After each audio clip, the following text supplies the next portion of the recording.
जी, अस्सलाम वालेकुम नाज़रीन, कैसे हैं? मैं हूं आपका होस्ट मुदस्सिर और आप लोग देख रहे हैं माय हेल्थ चैनल। तो जी नाज़रीन, आज हमारे हेल्थ टॉपिक के अंदर हम डॉक्टर इमरान महबूब साहब को खुशामदीद कहते हैं और बेसिकली ये फ़िज़ियोथेरेपिस्ट हैं और इनका 25 साल का एक्सपीरियंस है फ़िज़ियोथेरेपिस्ट में।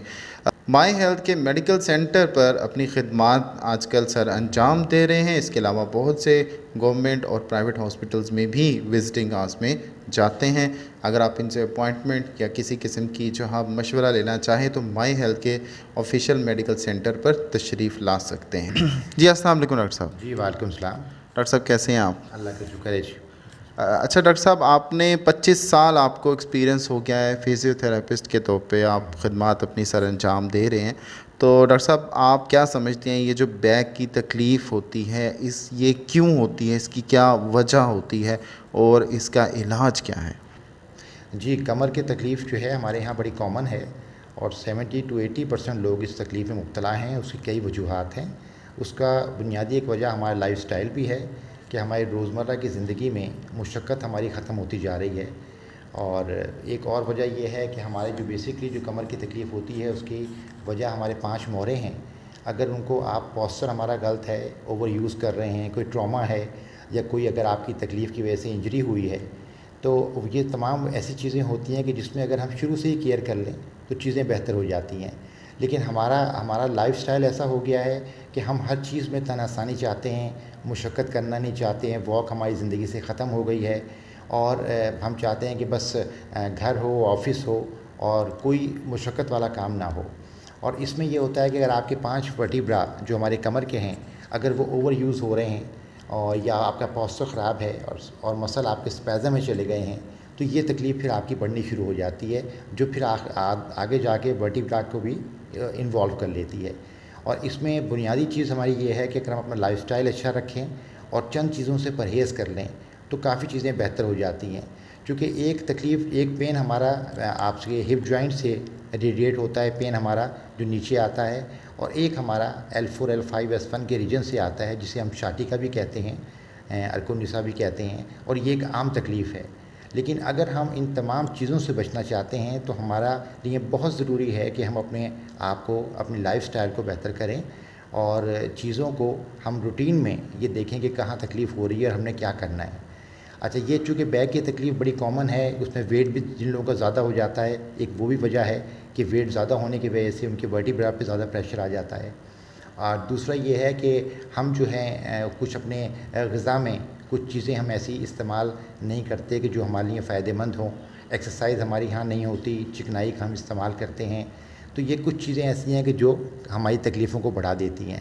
और ख़ास तौर पे बैक की तकलीफ़ चूँकि हमारे यहाँ बहुत ज़्यादा है, उससे बचने के लिए हम सबको बहुत ज़्यादा ज़रूरत है कि कुछ एहतियाती तदाबीर इख्तियार करें और अपनी ज़िंदगी को इस लेवल पे लेके जाएँ कि जहाँ हम अपनी इस तकलीफ़ को कम कर सकें और अपने आप को आराम में रख सकें। तो मैं आपको चंद चीज़ें बताता हूँ जो हमारी बैक के लिए बहुत ज़रूरी हैं। इसमें से एक चीज़ तो हमारा ये है कि अगर हमने अपने आप को बेहतर रखना है और कमर की तकलीफ़ से बचना है तो विटामिन डी की डेफिशिएंसी नहीं होनी चाहिए।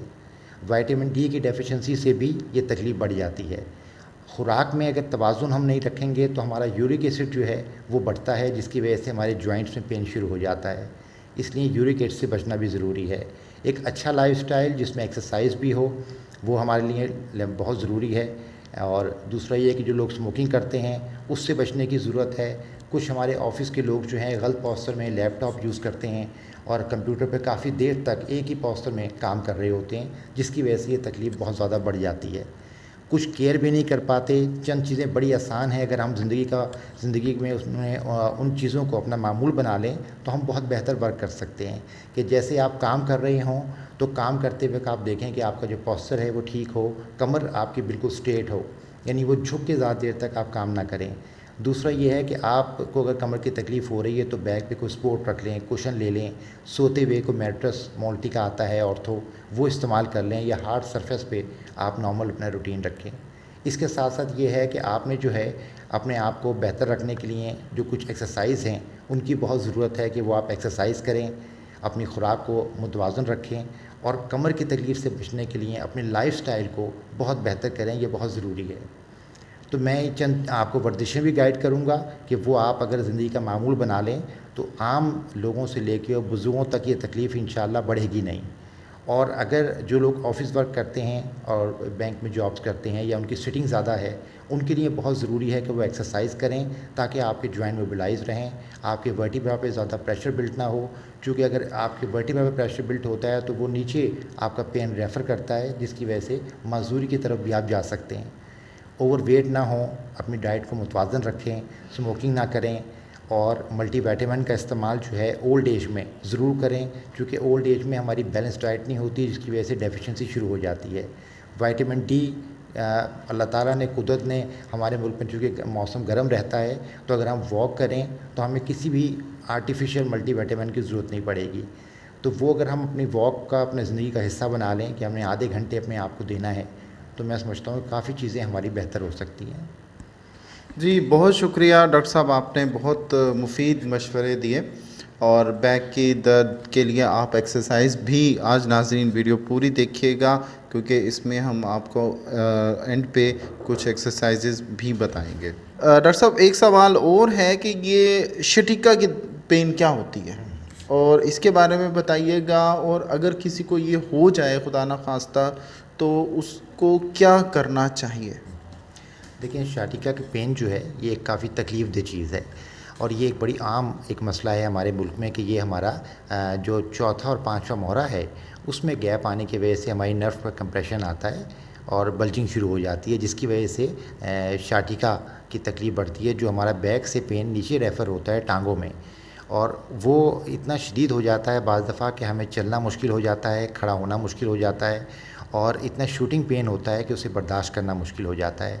तो इसमें यह है कि अगर आपको शाटिका की तकलीफ़ शुरू हो गई है तो फ़ौरी तौर पे अपने मुआलिज से मिलें और वो आपको एक्सरे करवाएंगे, अपना एक एक्सरे करवाएं ताकि ये चीज़ क्लियर हो कि ये वर्टिब्रा की इन्वॉल्वमेंट है और L4 L5 S1 का कंप्रेशन है, बल्जिंग हो रही है, ताकि आप एक्सरसाइज करें और थोड़ा सा आपको ट्रीटमेंट करवाना पड़ेगा फिज़ियोथेरेपी का, ताकि आप अपनी अपनी एक्सरसाइज से और उस ट्रीटमेंट से बेहतर हो जाएं। लेकिन शाटिका में चूँकि पेन ज़्यादा होता है तो पोस्चर का ख्याल रखें कि अपने पोस्चर को ठीक रखें। शूटिंग पेन में जो है उठते बैठते हुए ख़ास तौर पर ख्याल रखें। अगर आपको तकलीफ़ ज़्यादा हो रही है करवट लेते हुए तो दरमियान में एक कुशन रख लें, जिससे आपका प्रेशर थोड़ा सा कम हो जाता है।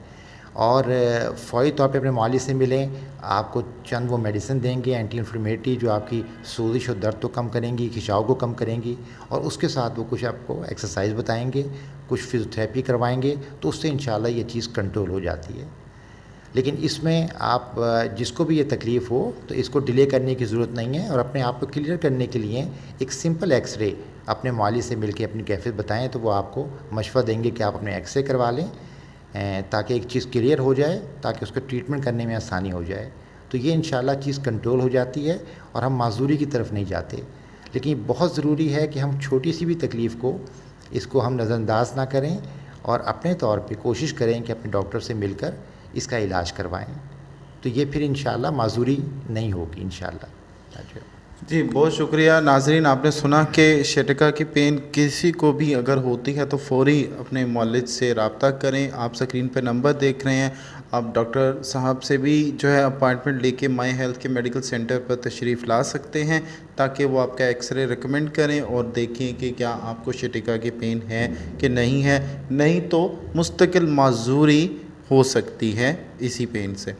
अच्छा डॉक्टर साहब, एक चीज़ और बड़ी कॉमन है, घरों में अक्सर बच्चों को चोट लग जाती है और फ़ौरी तौर पे डॉक्टर के पास या वो नहीं जाते, मोच आ जाती है, गिर जाते हैं कहीं से, और अंदरूनी चोट जो जिसे कहते हैं वालिदैन की लगी है, तो उसमें अंदरूनी चोट जो लगती है हड्डी पे या उसके मसल्स पे जो दबाव आ जाता है पाँव का, तो उसमें फ़ौरी तौर पे होम रेमेडीज़ में से क्या करना चाहिए? क्या उसको कोई मेडिसिन लगानी चाहिए या उसको किस तरह से ट्रीट करना चाहिए? और बाद में मौलिज के पास तो वो जाएगा डेफिनेट, लेकिन घर में फ़ौरी तौर पे उसके लिए फ़र्स्ट एड के तौर पे क्या करें? देखिए, फ़र्स्ट एड के तौर पे फ़ौरी तौर पर तो ये करना चाहिए कि हम जब चोट लगे तो आइसिंग करें। आजकल बहुत ही अच्छे आइस पैक मिल रहे हैं हर फार्मेसी से, वो आप एक ला के अपने फ्रीज़र में मुस्तकिल रखें। किसी को भी चोट लगती है तो पहले हम ये किया करते थे कि उसको हीट देते थे, जिसकी वजह से आपकी जो इन्फ्लेमेशन है वो बढ़ जाती थी। तो कभी भी किसी को चोट लगे घर में, बच्चे को या बड़ों को, या मोच आ जाए, तो आप फ़ौरी तौर पे आइसिंग करें। पहला स्टेप तो ये कर लें। दूसरा ये है कि जिस जगह चोट है वहाँ लोकल एंटी इन्फ्लेमेटरी आपकी क्रीमें आती हैं, कोई भी क्रीम लेकर आप उसको 2-3 दफ़ा उसका हल्का सा मसाज कर लें। और अगर आप ये समझ रहे हैं कि आपकी स्वेलिंग बढ़ गई है तो उसको एलिवेट करके रखें और फ़ौरी तौर पे एक्स-रे करवाएं। लेकिन अगर आपकी स्वेलिंग आइसिंग से 24 घंटे के अंदर कम हो जाती है तो फिर आपको कोई ऐसी परेशानी की बात नहीं है, उस आइसिंग को जारी रखें और कोई भी सेफ़ एंटी इन्फ्लेमेटरी मेडिसिन लेते रहें ताकि आपकी इन्फ्लेमेशन भी कंट्रोल रहे और आपकी स्वेलिंग भी ना हो। और सब चाहे वो चोट जो है वो सर्दी में लगे या गर्मी में लगे। जी, चाहे वो सर्दी में हो या गर्मी में हो, लेकिन सबसे पहला जो स्टेप है वो आइसिंग करनी चाहिए बनिस्बत हीट देने के। चूँकि हीट से हम ये समझते हैं कि वो तकलीफ़ कम होती है, बल्कि वो तकलीफ़ ज़्यादा हो जाती है, क्योंकि स्वेलिंग होती है, कोई आपकी इन्फ्लेमेशन होती है, सर्कुलेशन आपकी ब्लड की कम हो जाती है, तो उसमें अगर आप वो देंगे तो बजाय फ़ायदे के हीट नुकसान करती है। तो फ़ौरी तौर पे आप आइसिंग करें और अपनी जेल्स वगैरह यूज़ करें जो सोजिश को और दर्द को कम कर लें, कोई दवा का इस्तेमाल कर लें।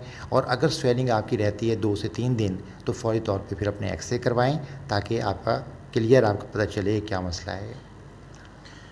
बहुत शुक्रिया डॉक्टर साहब। जी नाजरीन, आपने सुना डॉक्टर साहब ने कितने मुफीद मशवरे दिए, और ये बड़ा एक गलत सा कंसेप्ट बना हुआ है कि चोट लगी तो उसको जो है वो आप हीट वगैरह देते हैं, तो ऐसा नहीं करना, बल्कि उसकी बजाय आइस पैक घर पे मौजूद होते हैं आपके फ्रिज में, आप उन्हें निकालें। और सादा बर्फ़ भी कपड़े में डाल के की जा सकती है ना, सादा बर्फ़ भी जो है वो ठीक हो गया। सादा बर्फ़ को भी पीस कर आप कपड़े में डालकर जो है वो वहाँ पर आइसिंग कर सकते हैं जहाँ पर आपको चोट लगी है।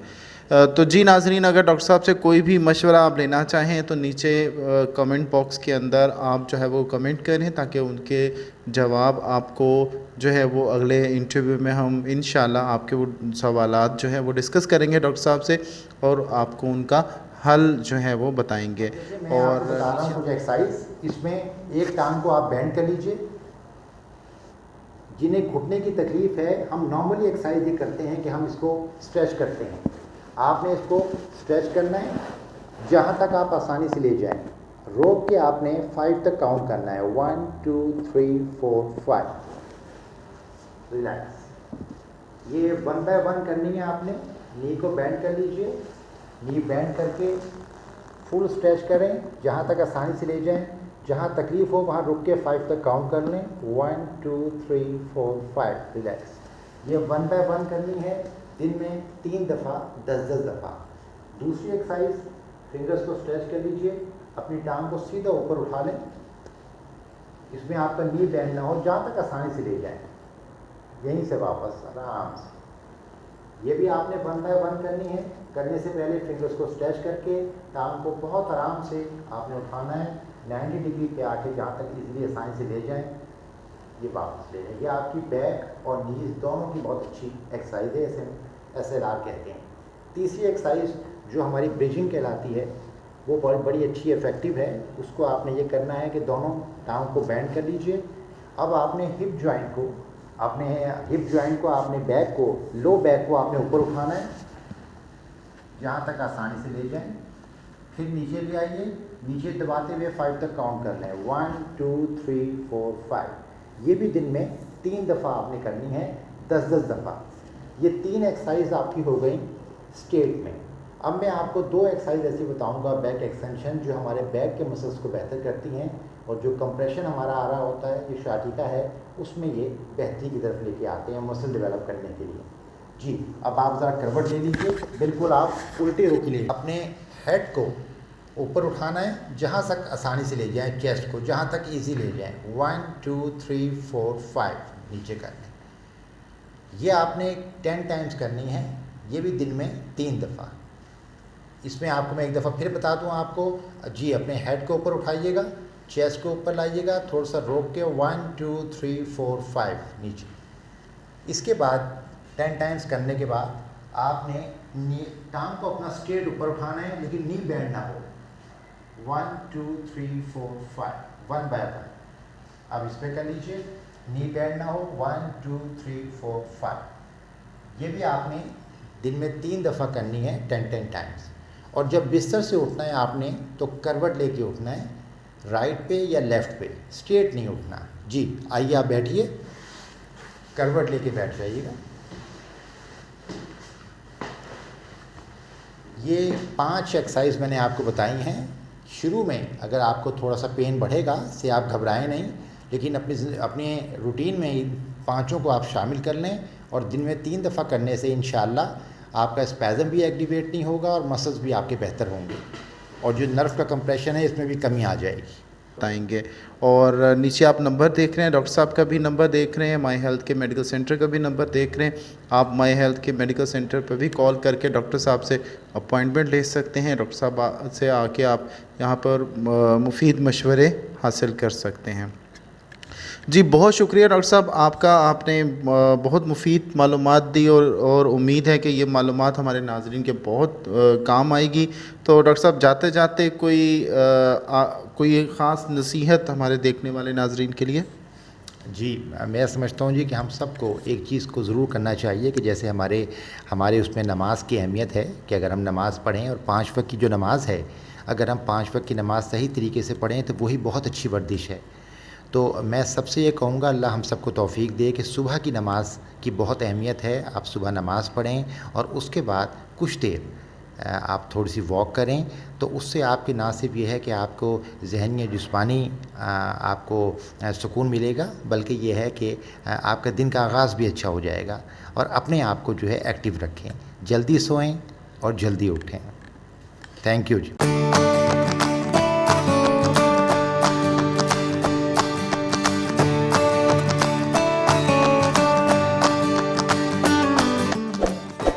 इस वीडियो को लाइक करें, हमारे चैनल को सब्सक्राइब कर बेल आइकन जरूर प्रेस करें। हमारी वीडियो